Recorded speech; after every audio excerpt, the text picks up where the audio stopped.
સમાચારમાં આગળ વધીએ સુરતથી માહિતી કે જ્યાં યુનિવર્સિટી ખાતે એબીવીપી દ્વારા વિરોધ પ્રદર્શન યુનિવર્સિટીના મેઇન ગેટ પર એબીવીપીના કાર્યકર્તાઓ વિરોધ કર્યો લો ફેકલ્ટીના એડમિશન બંધ કર્યા છે તેને શરૂ કરવાની વિદ્યાર્થીઓની માંગ છે અને મેનેજમેન્ટ ક્વોટામાં એસટીના વિદ્યાર્થીઓની સ્કોલરશિપને પણ ચાલુ કરવામાં આવે તેવી માંગ દ્રશ્યમાં જોઈ શકાય છે। વિદ્યાર્થીઓ અને પોલીસ વચ્ચે ઘર્ષણ સર્જાયું હતું। પોલીસ દ્વારા કેટલાક પ્રદર્શનકારીઓની અટકાયત પણ કરવામાં આવી।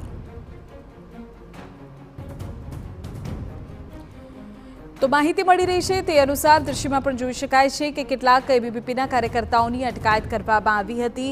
એબીવીપીના કાર્યકર્તાઓએ આરોપ લગાવ્યો કે પોલીસને આગળ ધરીને યુનિવર્સિટી દ્વારા કાર્યવાહી કરવામાં આવી રહી છે। સ્કોલરશિપ મળે, જનજાતિ વિદ્યાર્થી આગળ વધે, ભણે, એના માટે વિરોધ કરી રહ્યા છે અને જે પોલીસને આગળ કરવામાં આવે છે એ શા માટે? અમે કઈ ગલત પ્રવૃત્તિ તો માંગણી હતી તમારી? શું માંગ છે? જે એસટીના વિદ્યાર્થીઓ છે એની સ્કોલરશિપ જે બંધ કરવામાં આવી છે એ ચાલુ કરવામાં આવે અને ગ્રાન્ટેડ કોલેજો જે ગયા વર્ષે એડમિશન નહીં થયા આ વર્ષે પૂર્ણ ચાલુ થાય એ માંગણી છે અખિલ ભારતીય વિદ્યાર્થી પરિષદ। તો જે એડમિશનની પ્રક્રિયા બંધ થઈ છે લો ફેકલ્ટીના એ શરૂ કરવાની માંગ સાથે વિરોધ અને સાથે જે શેડ્યુલ ટ્રાઇબના વિદ્યાર્થીઓ છે તેઓની સ્કોલરશિપને લઈને પણ માંગ કરવામાં આવી હતી।